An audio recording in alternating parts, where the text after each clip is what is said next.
What's going on, everyone? Okay, so we recently just did this video with Porter Rock, right? And it's about Xbox fanboys that used to be with Xbox but went to PC, or guys that are claiming to be PC gamers that are constantly jumping into PlayStation versus Xbox console war topic discussions.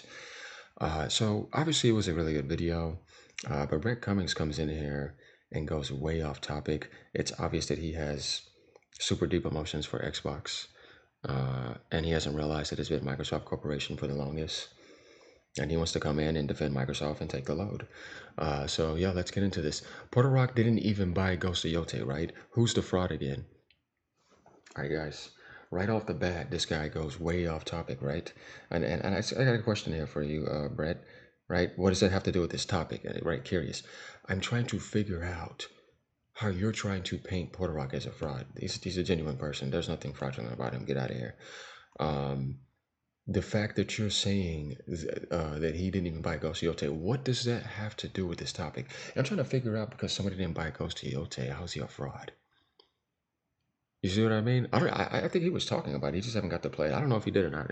That's not really important to me. My thing is, I'm just trying to figure out how that video he just made was not good. How was that fraudulent? And once again, what does that have to do with this topic?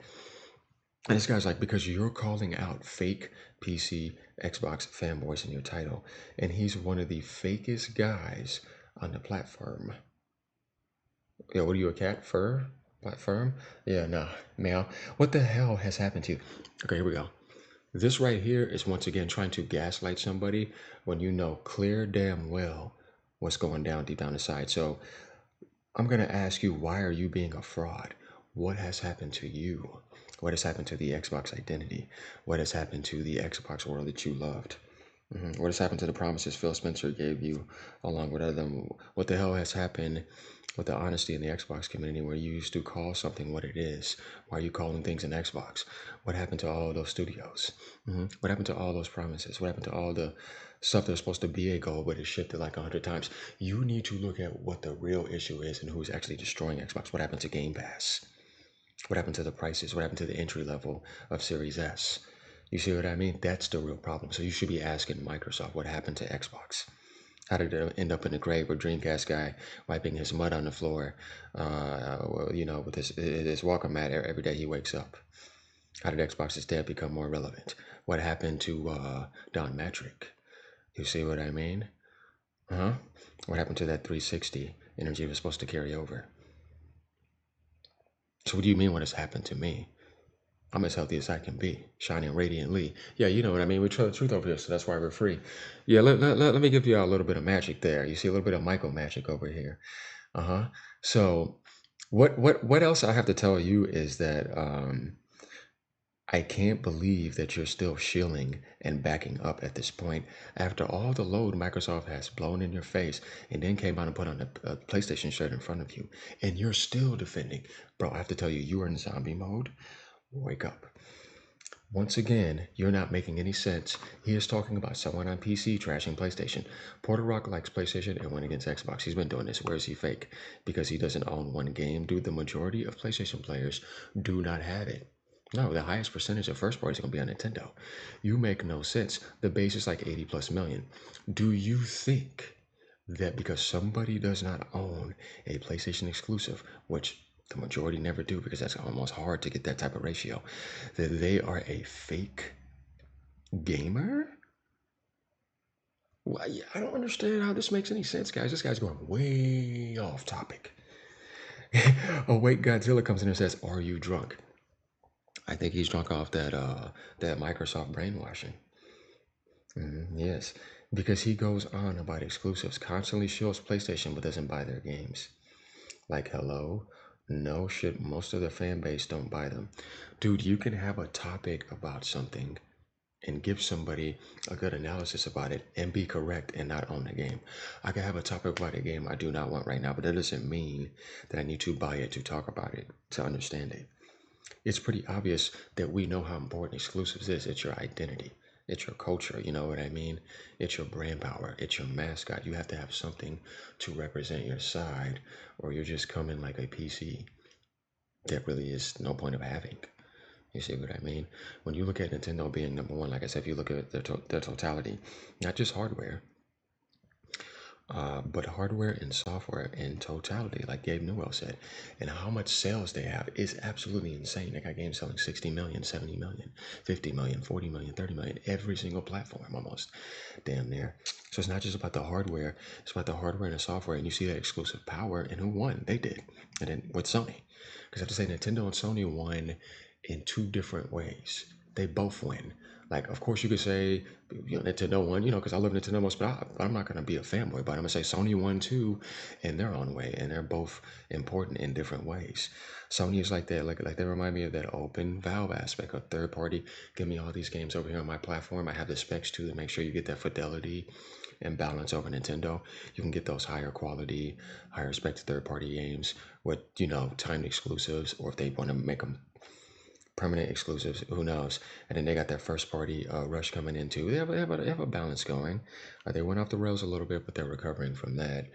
But that's where Sony offers something in a way to where it's like, okay, at least you can have that distinct identity that's a little bit separate from Nintendo's mostly first party in-house only identity that is now opening up more as Sony's going more into the first party, Nintendo's going more to the third party. They're kind of like on these opposite sides in different ways, but they sync very well in a gaming community to where it's like these both offer these experiences that you're both going to want.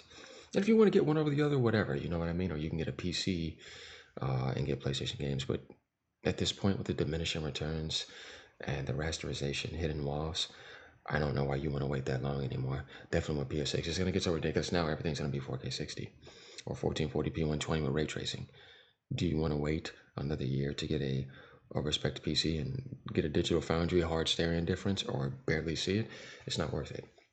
Definitely want that plug and play experience. So exclusives, once again, is where it's at. If there's no exclusives, there's no console. And there's nothing that an Xbox fanboy on PC wants more than to strip down Sony and gaslight them. Like you're trying to gaslight me and strip down Nintendo and take all their games and disrespect them and mock them and kill off their platform and have PC just be there. Do you know how much that would kill the industry? I don't think you would understand. But because you don't have a brain, you wouldn't figure that out. How important it is to have that unique individual identities with massive competition still going to make the game very good. Otherwise, those exclusives would have never popped up. And you would be sitting there begging for them because you want them and because your platform did not succeed. So you want to beat that down. That's the only reason. If you had that power like they did, you wouldn't be doing this. You're just mad you don't have it. So like I said, you're hating an exclusive power, the exclusive sunlight that they have, that creativity, that mascot, that parody, that image. You see what I mean? That the world loves. Like a Mickey Mouse, like a Mario. I mean, you gotta have that. And you don't like that Xbox doesn't have that anymore. And their identity has been gone. It's a CUCK identity. You're proving that by what you're doing now too. And you know what happens with the CUCK identity? Look at the place. Look at where you're at. It's a sinking. It's no good. So the guy with the PlayStation shirt, he was just like, whatever. Let's just go ahead and pull down the curtain then. Boy, I don't know why you're still defending after that, like I said. So him going on about exclusives and me talking about exclusives gives you the idea once again. Why did Nintendo win? And they were full exclusive. They said, we ain't never not going to do it. If we drop our exclusives, we're leaving. There's something they understood and they won.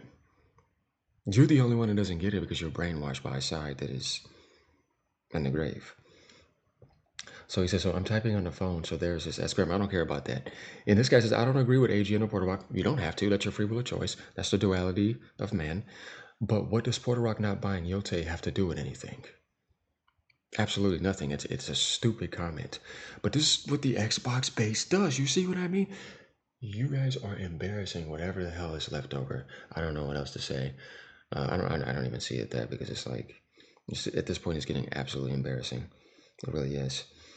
And then he says, how do you know he doesn't buy other exclusives? And that's what I mean. Like, why are you trying to label the guy and box him in a corner because you think that he doesn't buy Gosciote or own it. Once again, I still don't get what that has to do with this. So I had to make this video real quick and tell you things again about exclusives. Look, dude, watch Nintendo consistently for the rest of this generation, Brett. Watch their exclusives dominate like crazy. You've seen the Switch One, right? Have you seen the spell? Have you seen the sales? You want me to help you out, man? I'm just gonna give you an example over here, bro. Okay, Nintendo Switch software sales. I did this last night, and I've done this plenty of times with people. You have to understand what this means. You're not gonna see, dude. Do you 68 million, 48, 36? Dude, Sony cannot do this, okay? And I love PlayStation 2. I'm talking about this. I'm just trying to give you an example here. Do you think if Microsoft had these numbers, would they be doing what they're doing? No, it's because they don't have the exclusive power. Do you see those numbers? Dude, you got games that launch on every platform, including Nintendo's, and they're not going to get these numbers. On every platform, but they'll launch on 8 platforms, last gen included. They won't even get 10 million. I want you to think about this. This is all Nintendo, by the way. All Nintendo. When you go to other platforms, it is all other people's games. The only thing you found out here was Minecraft. That's about it. But other than that, all Nintendo, dude. You see what I'm saying? They do this on all their consoles, by the way. It's like 20 million, 30 million. Even back Game Boy days in the 90s, Pokemon, 35 million, almost 40 million. They've been doing this. Mario came in and sold 40 million in Jesus, the gaming industry, and saved it. The exclusive that you talk about, the reason why you have gaming is because of Mario and NES. And he came in and saved the gaming industry. 40 plus million sales. Let me help you out, man. I want you to think about that. NES software sales wiki. Let's go tell you exclusives. You have gaming because of this right here. 40 million, 28 million. Dude, don't do it. That's what I'm trying to tell you. You don't understand, do you, bro? Look at that 18 man. They're doing that. That does this NES, man. 40 million. This saved the gaming industry. Exclusives, Nintendo. You see what I mean? Still to this day, they're selling like that software. They never fell off. Do you know how long that is, bro? In 1885 to right now, that's 40 years, dude. You ain't gonna beat them. That type of power is that Naruto endgame bond. Where they got that whole unity going, that circle of light, they don't lay off anybody either. They even took the drop. Now we're cut our money down. You see what I mean? You ain't beating that, bro. That's the strongest thing in the universe. Not money. That's love. And it's gonna be rewarded. It's going to be the highest order, purity. Look up and see that sunlight. That's the highest order in the universe. That's the king. You see what I mean? Nintendo's king. They're representing that, bro. You got to get it, man. You need that identity. You need that exclusivity. Sony has it too, man. They're a son too, S-O-N. You see what I mean? The sun is whooping ass, man. Deal with it. Microsoft, yeah, shapeshifting on you all the time. They're selling out, man. They sold their soul, man. You have to see it. All they care about is money and profit and AI. They don't care about you. Soulless company. Are you backing it up? You with that soulless entity? You better come to life. Like, come subscribe. Let me know what y'all mean. Understand the exclusive power. Peace.